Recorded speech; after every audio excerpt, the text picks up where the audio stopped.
What's up, everybody? It's Heat Override, and I'm ready to bring the pain for you this week in Dr. Roto. Ooh, yeah. Woo! How's everybody doing on a Cinco de Mayo?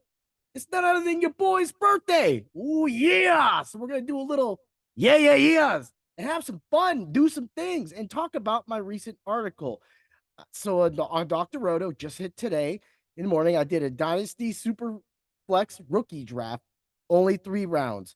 So when I saw this article open, immediately I was like, man, I love doing drafts and things like that.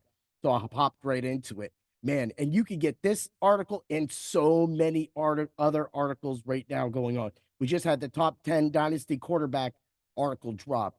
I'm on the slate for doing the top 10 wide receiver Dynasty drop. So I'm going to get that together. Look for that in the next couple days. Outside of that, also, we have everybody else's great content going on. Of course, we have Lou and Trevor killing it for DFS and some of the betting stuff for MLB. And of course, we got Kick and Mark throwing in some stuff for the NHL as that season winds down. We got the NBA stuff going on. There's a lot going on at Dr. Roto, stuff like this. So I started, I like always challenging myself. So I did a 12 team and I did myself as the 12th pick. I did a linear and I did a snake. And then I also did the 12 team. I did a linear and I did a snake, and I came from the 5 spot. So, what I learned from this, and if you didn't go see the article already, I'm going to try to stay away from talking in depth with some of the people that were on that article. And I'm going to try to talk about, the things that were going on with that time. So, of course, being 12th, you're getting only the 12th best offensive player in this draft. And at that point, unfortunately, it was Keon Coleman. So, no ifs, ands, or buts, definitely take Keon Coleman. So when it came back around on the linear side of things, the next best player was Blake Corum. So I took him. And then when it came back around again, Esteme was there. So I took him. So when I did my straight linear, 1, 2, 3, because I know, some people are like linear. What's that? Okay. Yeah, we got that 1, 2, 3 and then 1, 2, 3 again, as opposed to 1, 2, 3, 3, 2, 1, which is a snake draft, just for everybody out there, knowledge sake. Oh, yeah. So when I came back around, you look at that team going into a dynasty year. Esteme definitely can compete for the starting running back position in Denver, which is great. Corum is definitely going to be used in LA for my Rams. Horns up, yeah. And then you can't deny that Keon Coleman, Mr. Thrift Shop himself, Wait till he gets to Niagara Falls and sees all the beautiful outlet shops. Dig it? Yeah. he's gonna love it, man. So that being said, flipping it back, that team going into the future has so many potentials. So hopefully none of you guys are playing or listening to this or reading my articles that are in my dynasty drafts, because I got players that I'm going to be waiting out for, and y'all going about to get it from the back. That's what I do. I'm like a ninja, man. I'm the DFS ninja. I'm the fantasy football ninja, man. I got you. Yeah. Say, I always got a backup plan. Draft Supreme, Draft Wizard. Yeah.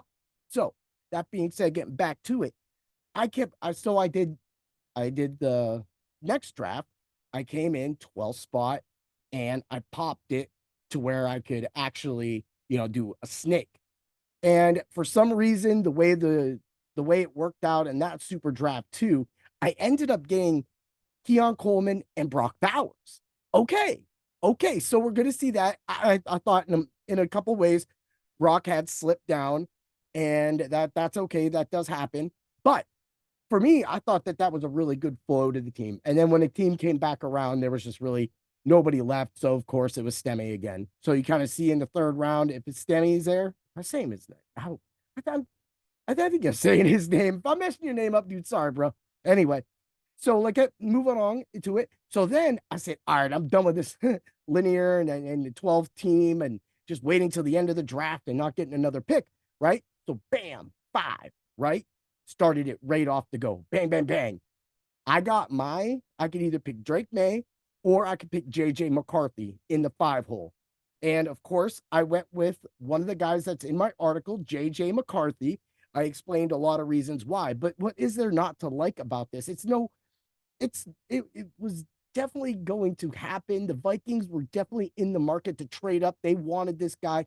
And with the offensive weapons they have around him, including Aaron Jones is going to be so huge. If he can stay healthy for the Vikings this year, he will literally put that team on his back. He could have the best year of his life, of his career. He could literally do it because there's going to be so many people worried about Jordan Addison and Justin Jefferson and eventually TJ Hawkinson. That's too many weapons. Plus, we all know Aaron Jones can do almost anything out of the backfield. He can catch swing passes. He can catch go routes from the running back position. Man, this dude always was running fly routes, man. Woo! And that's what I'm talking about when it comes to selecting players in good situations. I don't want a quarterback that's going to New England right now. No way. Nope. Count me out. I don't care. Yeah, I guess maybe if you had some trade bait, but for me, I ain't playing that game. Let's get it. Let's get it going on. Ooh, yeah. So, after that, I came back around and I was like, all right, well, let me see who I'm going to get for my next pick because my next pick was coming up. And so, it was right there. And guess who it was? Keon Coleman. Again, I must be thrift shopping. But guess what? Your boy Heat Override's actually good at thrift shopping. I'm also good at apps too, man. I always be looking for that $5 off. Oh, yeah. Well, what is it, man? It's $5 more you can put on that. So this team actually rounded out with Esteme being my third pick overall from the 5 position. So this was, of course, a linear one. That was not bad at all.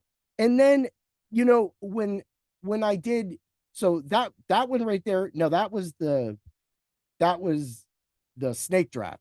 So then the linear one was Keon Coleman, like I said, Blake Corum, and Esteme. So all of these drafts, you see the same name coming up, Keon Coleman.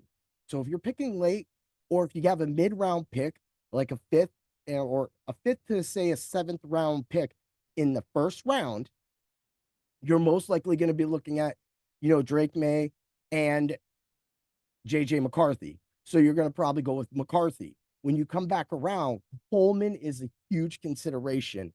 Also, when I was selecting Coleman during that selection right there, Blake Corum was right there as well, too. So I had my choice to go either Corum, who, of course, is in a loaded backfield, as I talked about in my article, because Corum is one of the other guys that I did talk about in my article. So you want to get over to Dr. Roto and check that out.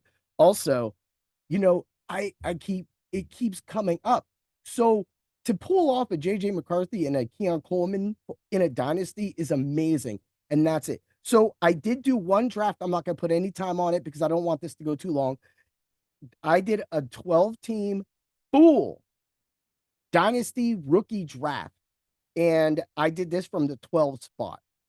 I ended up with Amon-Ra, St. Brown, Josh Allen, Pittman, Stroud, Kelsey, Henry, Kamara, Cooper Kupp, and JJ McCarthy.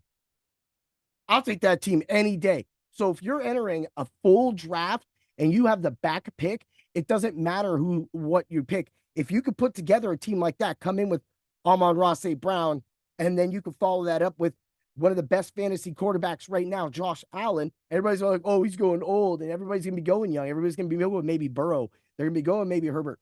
They're going to be going Hurts, people like that. But guess what? You're not. You went like that. And yes, Pittman, I like that. That's that mid-round guy. He's going to get his play.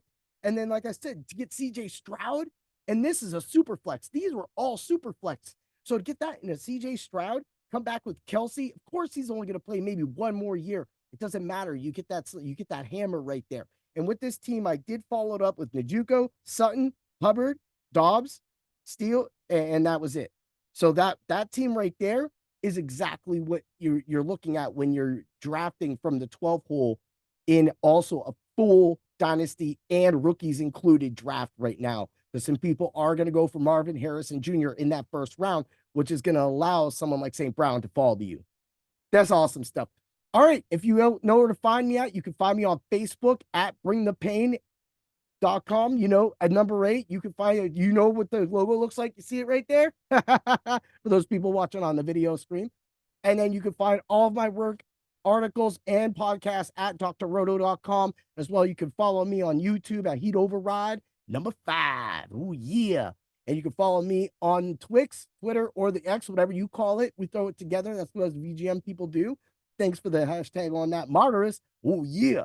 And that's that. You can follow me on there at Heat Override, but just the regular O, no the double zeros, no James Bonding on that one right there. Yeah, you know what I'm talking about. So everybody have a great day. Have a great Cinco de Mayo. Another year on this planet. Let's get to it. And let's get ready for a great summer. Oh, yeah, because we're going to smash these drafts when we bring the pain to the competition. Yeah.